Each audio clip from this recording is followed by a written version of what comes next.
leading up to a situation that could effectively be a rematch of what happened in 1861.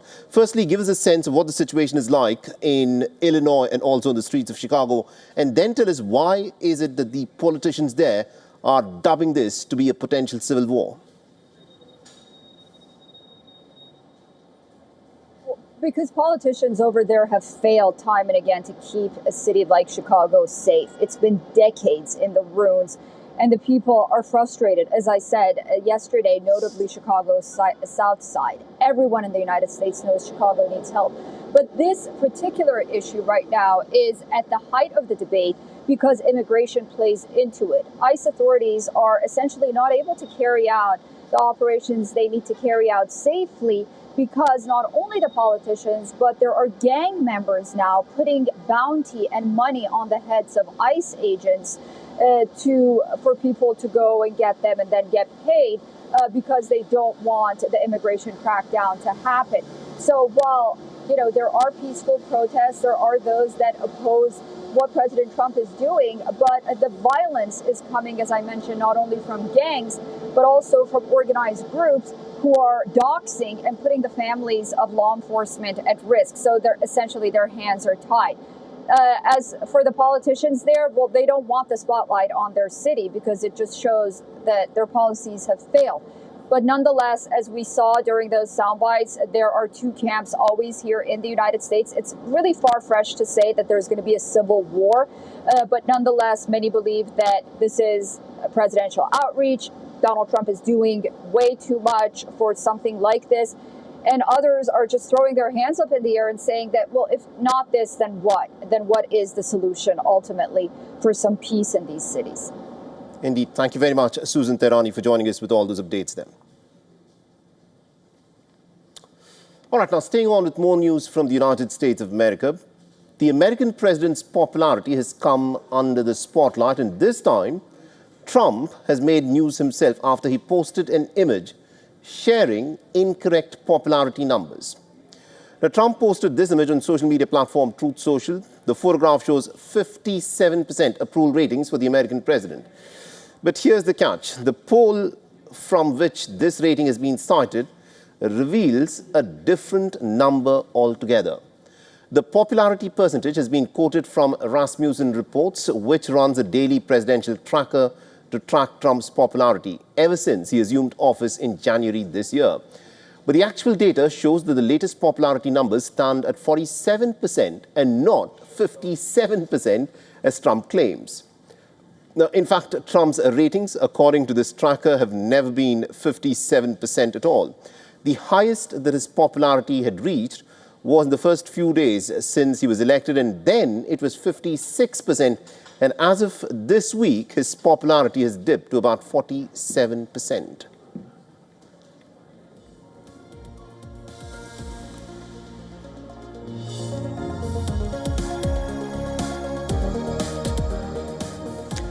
Now, President Donald Trump has announced his plans to cut a lot of American government jobs as the government shutdown has now entered into its second week. He has said that the Democrats have in fact handed him this opportunity on a silver platter. Listen. Programs to eliminate under this shutdown? Oh, sure. Sure. Which ones? We have a lot. I'm not going to tell you, but we'll be announcing it pretty soon. But we have a lot of things that we're going to eliminate and permanently eliminate. You know, one of the things that we have is some advantage, you could say.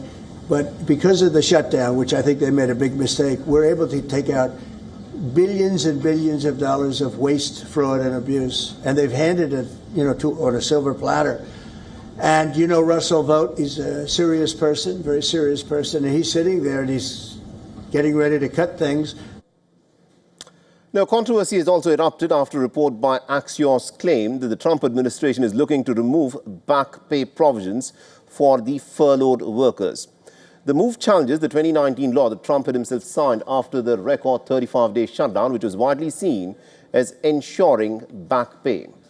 The Democrats have accused the administration of defying the law, calling the move a political tactic to pressure the lawmakers. Unions and legal experts have argued that the reported memo misinterprets the Government Employee Fair Treatment Act and is likely to face court challenges.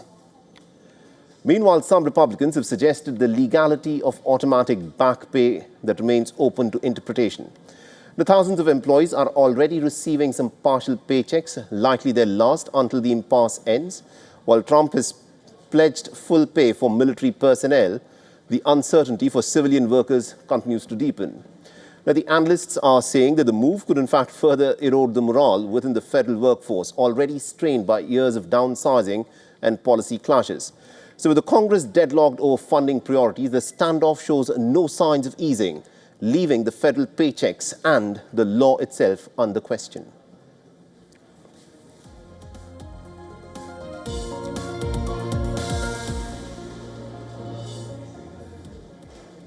Now, political fragmentation has gripped the European Union. EU Commission's President Ursula von der Leyen is now facing growing opposition as she faces an unprecedented second no-confidence vote in less than 3 months' time. Now, a trade deal with Donald Trump has angered the far right of the European Union leadership, and on the other hand, dealing with the state of Israel on the question of Gaza war has angered apparently the socialist left. Both sides, with contradicting views, have come together in the criticism of the European Union's chief. The chairman of the far-right Patriots of Europe, Jordan Bardella, has called the EU-US trade deal to be a surrender of the European Union to the United States. And on the other end of the political spectrum, the deputy chair of the left-wing group, Manon Aubry, has attacked von der Leyen for the policy on the state of Israel amidst this war, grueling war, in the Gaza Strip by the state of Israel. She has said that Ursula von der Leyen must go. The EU chief, on the other hand, has tried to bring the attention on Russia. She is accusing Moscow of waging a grey zone campaign against Europe, adding that Russia is now trying to divide the bloc. This is not random harassment. It is a coherent and escalating campaign to unsettle our citizens, test our resolve, divide our union, and weaken our support for Ukraine. And it is time to call it by its name. This is hybrid warfare, and we have to take it very serious. Now, Ursula von der Leyen will most likely survive the no-confidence vote. Her coalition commands a clear majority in the parliament, but in one no-confidence vote after another, the trend might actually hurt her overall reputation within the ruling alliance as well. The two motions of no confidence will be voted on the 9th of October.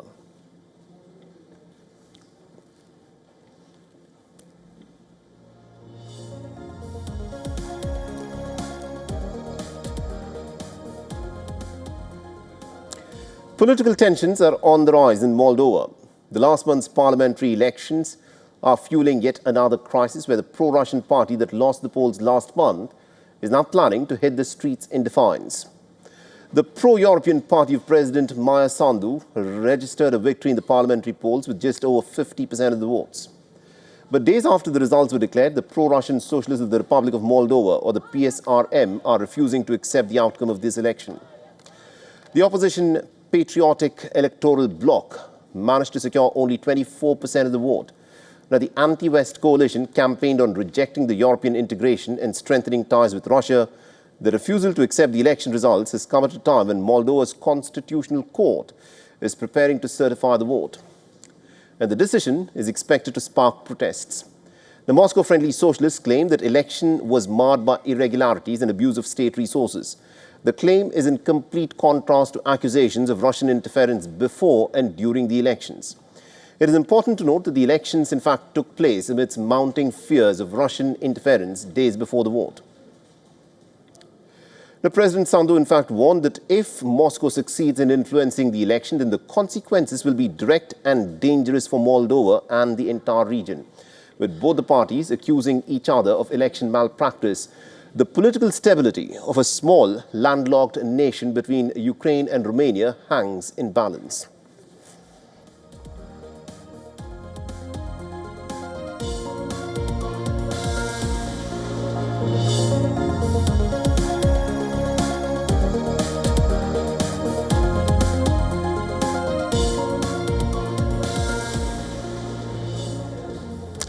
Now, Ecuador's President Daniel Noboa's motorcade was in fact surrounded by a group of about 500 people who threw rocks as he approached an event. Now, the attack came amidst days of increasingly violent demonstrations sparked by a government decision to raise diesel prices.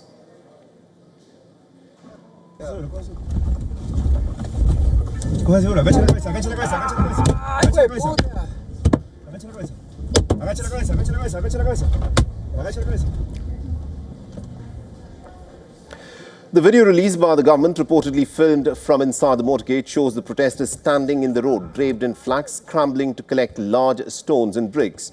As the presidential SUV passed, the projectiles thudded onto the paneling and shattered the windows. The Environment and Energy Minister, Ines Manzano, said that signs of bullet damage were also found on the president's vehicle. At least about 5 people have been detained, and the BOA's office has said that they would be processed under charges of terrorism and attempted assassination.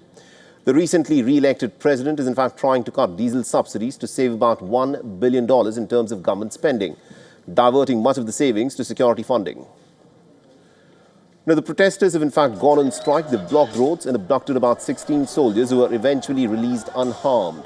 And Ecuador's largest indigenous organization has reported that a protester had been killed by armed forces during one of the rallies on Sunday.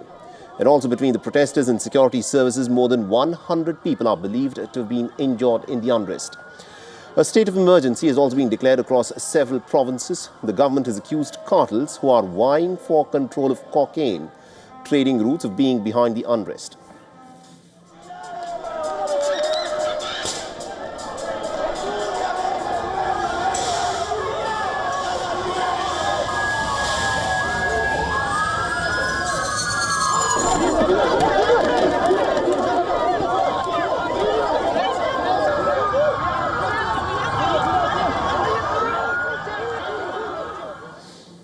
Now, Japan is being ushered into a post-Ishiba era, and the leading force behind this transition will be Sane Takaichi, the first woman to lead the ruling Liberal Democrat Party. If confirmed, she'll also become Japan's first woman prime minister.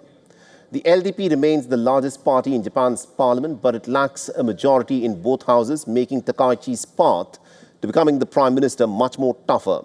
She must rebuild party unity and secure legislative cooperation with the coalition partners. So as things stand in the parliament, it is not guaranteed that Takaichi will be Japan's next premier. Now, the opposition does have a greater collective power in the parliament, but fragmentation and lack of consensus might make it hard to get their candidate elected. The LDP leader is holding talks with the existing coalition partners while also exploring possibilities to expand the existing coalition.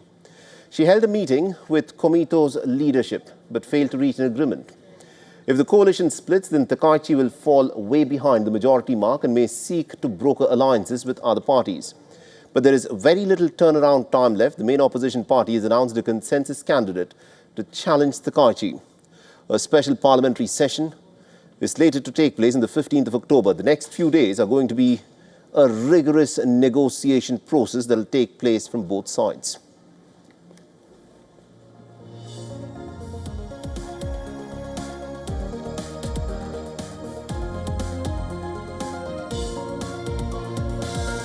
So Gen Z in Madagascar is actually very unhappy with the appointment of a new prime minister. For the protesting youth, the call was in fact for a political overhaul as they rallied against government corruption. Now, fresh protests in fact broke out in the capital city as the youth remained disappointed with the appointment of an army general as their next prime minister.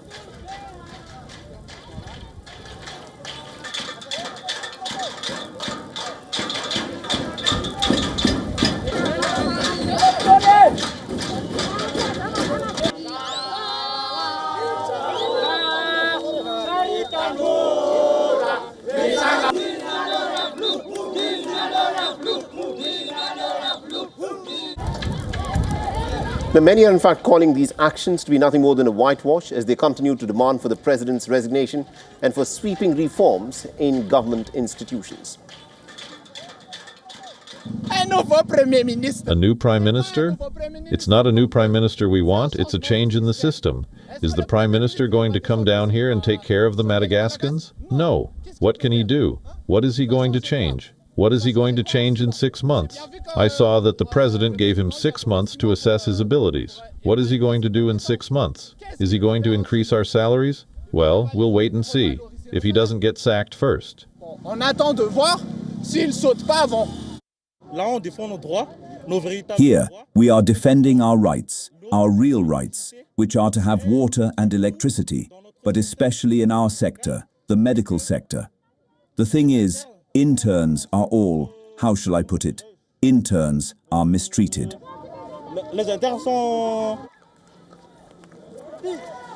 But these comments have come amidst a looming 48-hour deadline. The Gen Z protest is set for the president to step down, or there would be a national strike. The deadline, in fact, ends on Thursday. Days of youth-led protest over power cuts and also government mismanagement have spiraled into a widespread anger against the government. The streets of Antananarivo have turned into a bit of a flashpoint of anger and hope.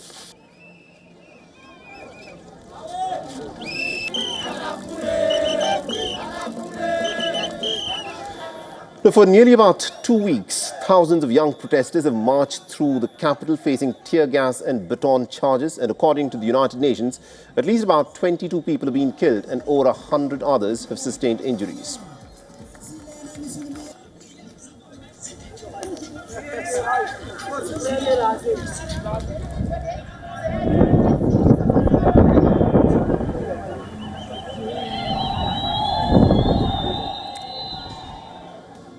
And with that, it's a wrap on this edition of Race to Power. This is Mohammed Saleh signing off. Thanks for watching.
WION, India's global voice, the channel that brings you the biggest stories from across the world through India's lens.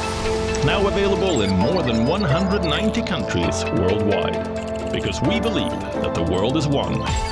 Watch us in Africa, Europe, USA and Canada, South America, Asia Pacific, Middle East and North African regions.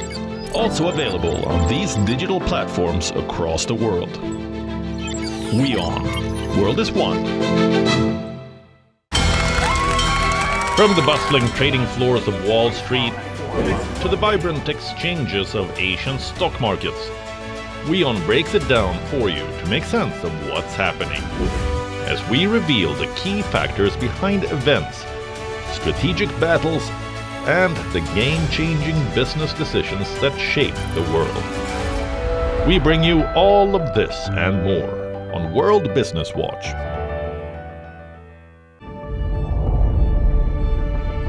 The Earth is sending distress signals. Wildfires, droughts, and melting glaciers. Can we reverse the damage?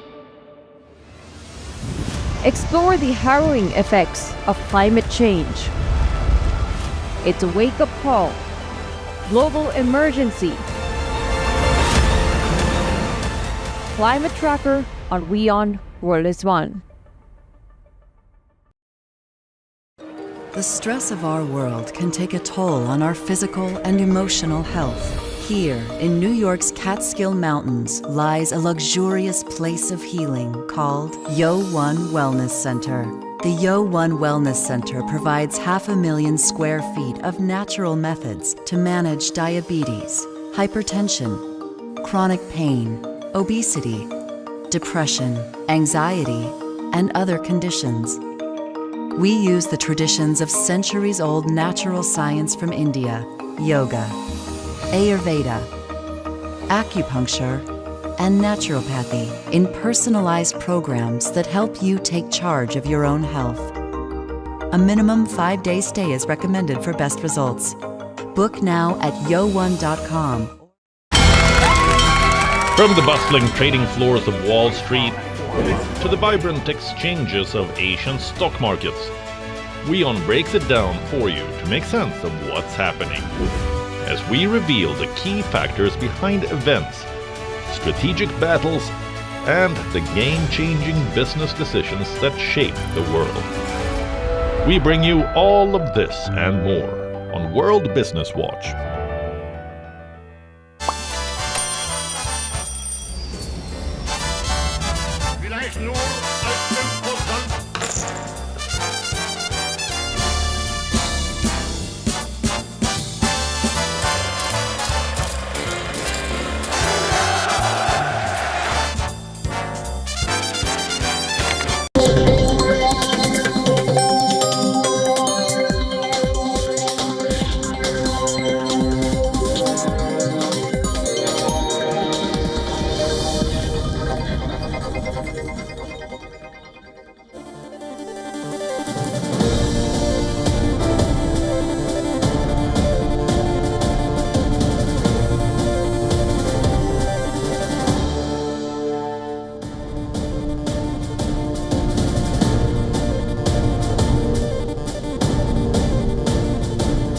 Welcome back to WION World is One. We are glad you're watching. Time now for WION Fine Print American Joker, the headlines. Russia warns the US, says will shoot down Tomahawk cruise missiles and bomb their launch sites if Washington decides to supply them to Kyiv, asserts Trump-Putin's strong Ukraine peace momentum is exhausted.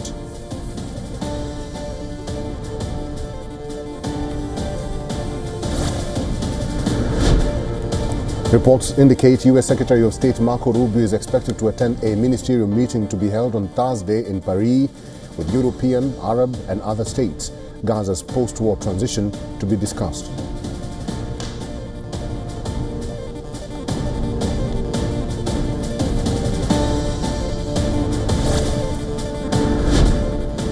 President Trump calls for jailing Chicago's mayor and the governor of Illinois, both Democrats, as his administration prepares to deploy military troops to the streets of the third largest U.S. city.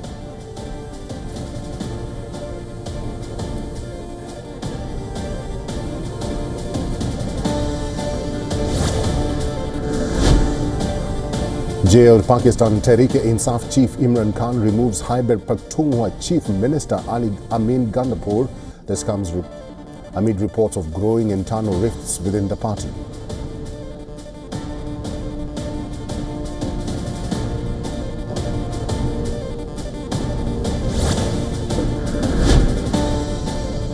United Kingdom police say the man who attacked a Manchester synagogue pledged allegiance to the Islamic State group. He was shot dead by police within 7 minutes of the attack.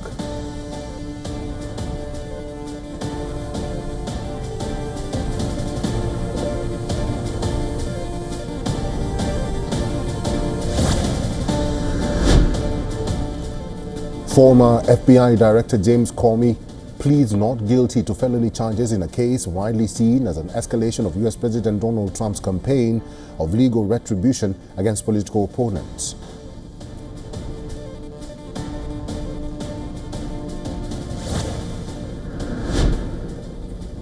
The toll in the killer cough syrup mounts to at least 25 in India. This is the World Health Organization seeks clarification from New Delhi on whether the cough syrup linked to the deaths has been exported to other countries.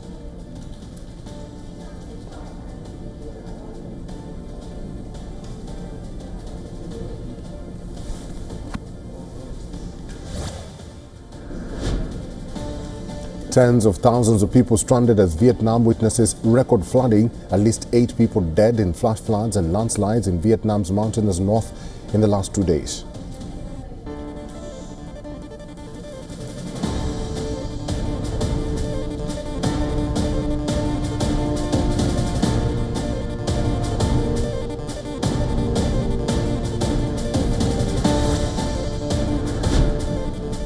And Cristiano Ronaldo is the first active footballer to become a billionaire. Bloomberg says his latest contract with Saudi side Al Nasser has taken his net worth to $1.4 billion.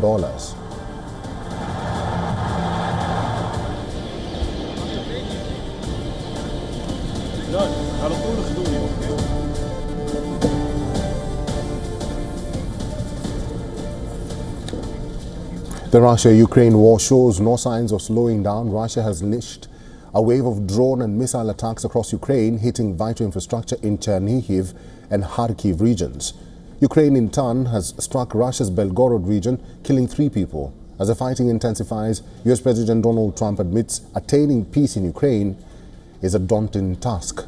Our next report tells you what's happening on both sides of the front line.